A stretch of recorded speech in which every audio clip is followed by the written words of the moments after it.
And Bill, would you mind praying for us this morning? Thank you. Heavenly Father, we thank you for this day, and we thank you for the many blessings that you have bestowed upon us. And this morning, we ask and lift up those in the position of public trust, that they may serve justice and promote dignity and freedom of every person. We also ask, please, for your hand in the peace of this world and in this nation. The spirit of respect and forbearance may grow among all Americans. As always, we ask that you keep your protective hand on our servicemen and women, both home and abroad, as they defend this great country. We ask all these things in the name of your Son and our Savior, Jesus Christ. Amen. Amen. Thank you. Thank you. Thank you, gentlemen. Brian, turn this on. Welcome everybody to the August 27th meeting of the Board of Scioto County Commissioners. And we'd like to start our meeting off by approving the minutes of August 25th. I'll make a motion to approve the minutes of August 25th. And I'll second. Mr. Crabtree. Aye. Ms. Coleman. Aye. Mr. Davis. Aye. In the matter request for appropriation transfer of funds. Any questions or comments in regards to item 2? Hearing none. Make a motion to approve. Second. Ms. Coleman. Aye. Mr. Crabtree. Aye. Mr. Davis. Aye. In the matter request for appropriation of funds. Questions or comments in regards to item 3? Hearing none. Motion to approve. I'll second. Mr. Crabtree. Aye. Ms. Coleman. Aye. Mr. Davis. Aye. In the matter of notification from the Ohio Public Defender regarding indigent defense reimbursement for May of 2020. Are there any questions or comments in regards to indigent defense reimbursement? Hearing none. I'll make a motion to accept. Second. Ms. Coleman. Aye. Mr. Crabtree. Aye. Mr. Davis. Aye. In the matter of approving payment of the regular schedule of accounts for the various funds, moral obligations, and the then and now certificates in the total amount of $125,041.51. Are there any questions or comments in regards to the various funds, docket, then and nows, and morals? Hearing none. Motion to approve. I'll second. Mr. Crabtree. Aye. Ms. Coleman. Aye. Mr. Davis. Aye. All right.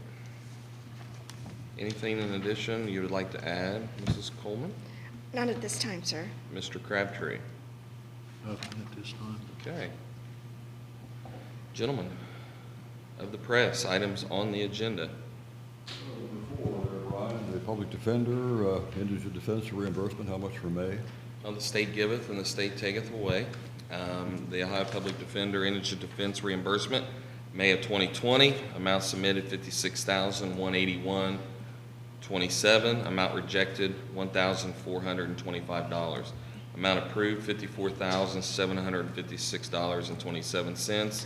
The amount reimbursed was $38,329.42 for a reimbursement rate of south of 70%. It's went down, and as predicted, that's what happened. And there's an attempt now to get that percentage increased for the counties? We can only hope. I don't think anything's going to, it's probably going to have to work itself out because of the COVID-19 issue and the loss in revenue at the state level. Okay. So our representatives in Columbus really don't have a whole lot to say about this. It's more or less dictated by the state. No, I think that They do. the state representatives in the Senate and the governor control that budget, but the County Commissioners Association has put a lot of pressure on them to try to get 100% reimbursement. They've done very well in getting it increased, but I think in light of the current situation we've been in for this last several months now, I don't think, we're probably better be happy we get what we get. Well, that's about as good as it's it's still gonna at it's still 70%, which Yeah. is much more than it was. At one time, it was down around 30. And we didn't get some of that actually, because there's always been some of it, some percentage of it disallowed. So, we're getting 70% of what they allow. It beats what we've got in the past. So it's about as good as it's going to get right now. Not what we've hoped for, no.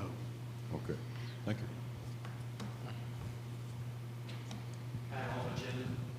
Anything else on the agenda? I think everything was covered. I just want to mention it here. Sin Mackley, what were the amounts of indigent defense, and how does that compare to recent months? But It looks like the number has gone up, but of course, we've had a lot more activity in our courts, and I did read out the numbers there, so. Okay. Yeah, off agenda. Had two. please. All righty. All right. First one, I believe it was last week, I asked about Lawrence Scioto Solid Waste Management District, if there was a timetable about hiring a permanent director. And I forgot to ask, is there an enforcement officer currently for Lawrence Scioto Solid Waste Management? Not currently, no. Not right now. We, of course, we had our enforcement officer was dismissed, and as a result of that, we need to replace that position as well. Right now, we're relying on the sheriff to do some of those investigations, to go and deal with some of those. But right now, we don't have that position filled, and that's another position we need to fill with the Solid Waste District. That'd be the two sheriffs in the two respective counties. Yeah, they would take care of their own. Yeah. Have we had anything coming in from that as far as citations or anything? Not at this time. We have had some situations where we've had to address some litter problems. One particular one here in the city is really bad, but we're dealing with those one at a time, and I'm sure the Solid Waste District will fill the position as soon as they can. So for the time being, citizens should call? if they have- They're welcome to call the Solid Waste District. Okay. We still have the ability to go out and clean up litter, but right now they are also struggling to stay ahead of the recycle bins because people are abusing them so badly. That cleanup, is it being done in Scioto County by the probationers, or? It can be. We're not doing that right now. They're actually going and doing it themselves. We can't get any jail. We can't get any prisoners. We can't get anybody from STAR. COVID has really put a damper on what we're able to do. Probationers, we're going to use them more and more as we can. It's just not a perfect situation right now at all. And we're hoping that at one point we'll be able to do more. But right now it's very difficult. And again, there's no set timetable to get those positions filled? Nothing at this time. I'll be calling the commissioners, chairman in Lawrence County here real soon to discuss that, to try to get that moving forward. We really need to move forward on that. But there is an interim director, I Mhm. think, okay. Yes, and both litter officers are in place. Okay. Yeah, so there is work being done. It's the enforcement piece of it that is not happening right now. Okay. Not effectively, at least. All right, thank you very much. Mhm. The other question I had is, we're entering the final quarter of the year, preparing to do that. With all of the roller coaster fluctuations we've had, is Scioto County General Fund on target to end up the fiscal year where you thought it would be, or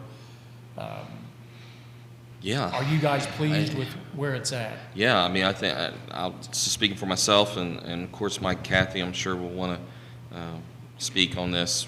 It is where we figured it would be. I won't say that it's where we thought it would be in January. We didn't have COVID to deal with then, but it looks to be on target to be where we felt it would be at the end of the year. We set, I don't know, it was probably over a month ago, we sat down with our auditor and deputy auditor to talk about projections, just out of curiosity, you know, what their thoughts were. And at that time, you know, they felt like we were still going to have strong tax revenue. So that has panned out. We are ahead for the year. That one of the big unknowns is the casino tax revenue, of course. It's just, we knew we were going to lose an entire quarter there. Instead of 200,000, we ended up, I think it was 18 grand, something like that. So you lose that. But our permissive sales tax has been very strong. We had another strong month, as we reported, I think in our last meeting or the meeting before last. And people are going back to work. I got the most recent unemployment figures just this morning, and we went down another 2 full points. We're at 8.8 now. So we're beating the averages nationally. I think that's lower than the state average right now as well. So our people are going back to work slowly but surely. And with that, there's more money in people's pockets, hopefully, and people are going to be able to spend. And if I will tell you from a personal standpoint, if you go into Lowe's and you try to buy lumber right now, you can't find it. A lot of places you can't find lumber. People are just spending money left and right on home improvement projects and everything else. I mean, it's incredible. And so there's a lot of expense going on right now. I'll reiterate what I said in our last meeting. The ones that are really hurting are restaurants, small businesses. They really need our support. So we need to do that. But I think we're going to finish the year well. I really do, barring any issues. I think we're going to finish right where we plan to do. The general fund is strong. Carryover is still strong, and we have reserves. So Scioto County, for the most part, has weathered this quite well. Do you anticipate any cuts in services or employment levels within the county for next year? I don't. Not It's at this too time. early to tell. It's too early to tell. Any cut in services would have been COVID driven, and nothing we could really help. Those are just things that happened as a result of social distancing and things like that, trying to be safe. So, but nothing at this time. Guys? I don't think that unless something major happens, that it's going to get any worse than what it's been. I think we're probably we're going to be okay finance-wise and employee-wise. We're going to be okay probably for the next year or so. Nobody could have predicted what they did with the COVID-19 thing, so that has been a pretty big lick for just about everybody in the state. But like Brian said, we're going to come through this pretty well. We're hoping that next year it'll get a little better. The only thing I might add is that we are doing well. I'm pleased. We're continuing to do improvements and taking care of some projects. And so, if we can continue to do that in this, with COVID and the repercussions of that, we're doing pretty good. I think so. Thank you guys very much. Thank you. I have two off the agenda. One refers to Bill's question about the solid waste district. As I recall, when Dan Palmer was in there, the penalty for littering was increased from, I think, a lower grade misdemeanor to a higher grade. Do you recall that conversation some time ago? The last I heard, it was 500, if that would be levied. Yeah. On the person. That's absolutely up to municipal court and whether or not they want to do that. Dumpers, you could be looking at fines up to 10,000, depending on it can be considered a classified felony for those that dump large amounts. Those kind of cases have made it to court before. Not as much as we would like, but sometimes they work those out between the prosecutor and the particular person that's been found to be littering. But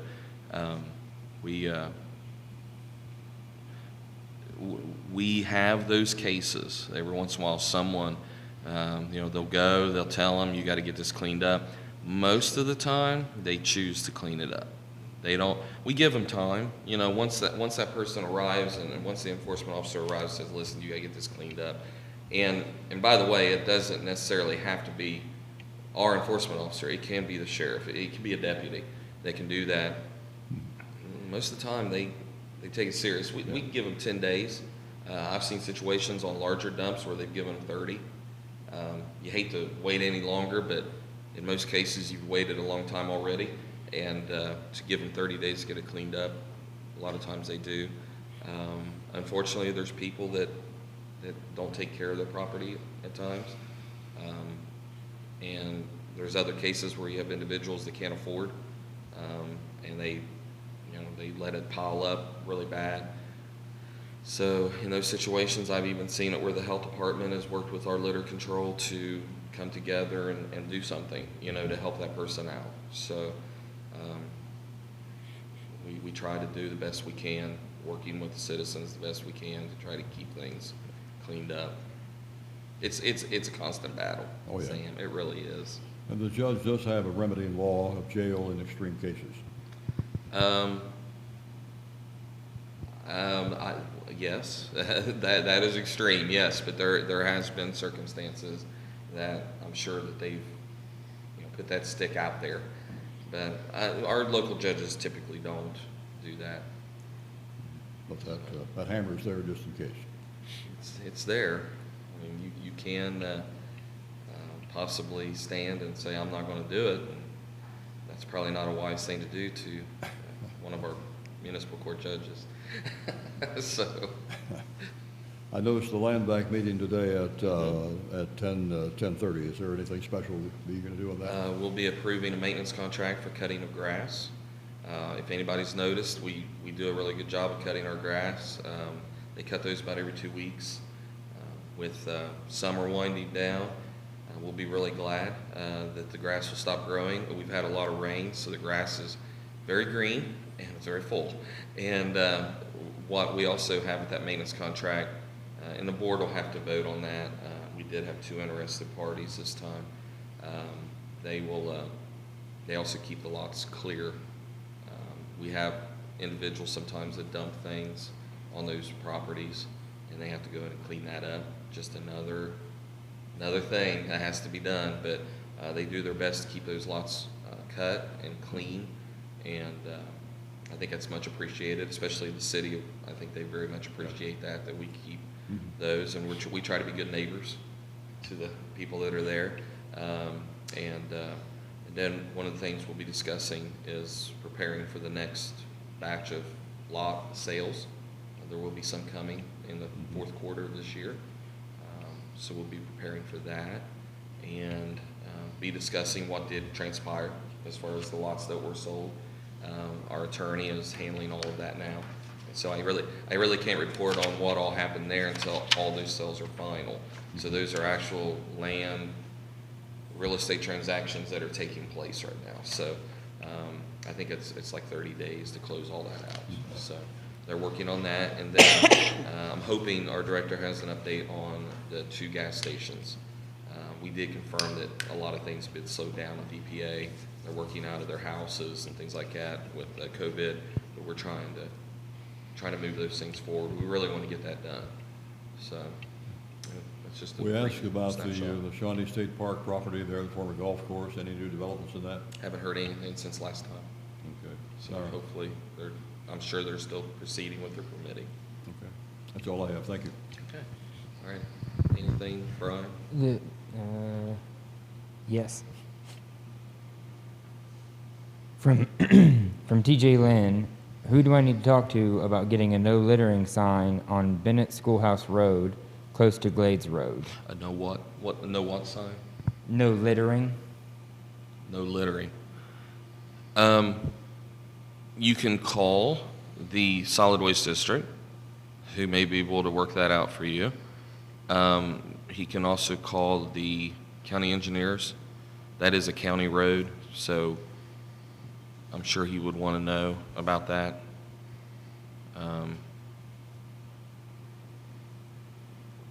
That's the best I've got. That's all the questions. Brian, Okay. I didn't hear who presented that TJ question. Lynn. TJ, oh, yeah, okay. I know who that And is. the street of needing the sign.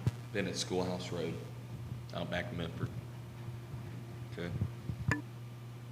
Yeah, those 2 would be the 2 to talk to. If he needs those phone numbers, I don't have them in front of me, he can call in here to the office. I know it.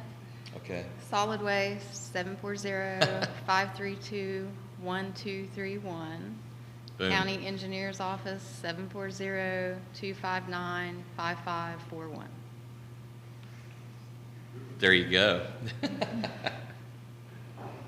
She's a walking telephone book. Called them a lot. She calls them all the time, so yeah. Someone asked me the other day if I knew my wife's phone number. And I said, well, I know how to get it off my phone. I mean, I know how to hit the button and call her, but I do know my wife's phone number. I do know that one, so. Anything else? All right. And just so everybody knows, we are working on, real quick, we're working on the lobby. I'm sure a lot of you, when you're walking in, you see the cordoned off area. We did have a piece of plaster come down, and we're working on getting that resolved, okay? So we going to tackle that here soon, and we'll be able to give you more details on that later. But we want to get on that because the beauty of our courthouse is very important to us. What's that? I'm sorry? Yes. Oh, yeah. They started on the window replacement at the Oddfellows Hall. I hate to call it the Oddfellows Hall, but that's what everybody knows it as. It's the Fifth Street Annex for us as far as economic developments in that building.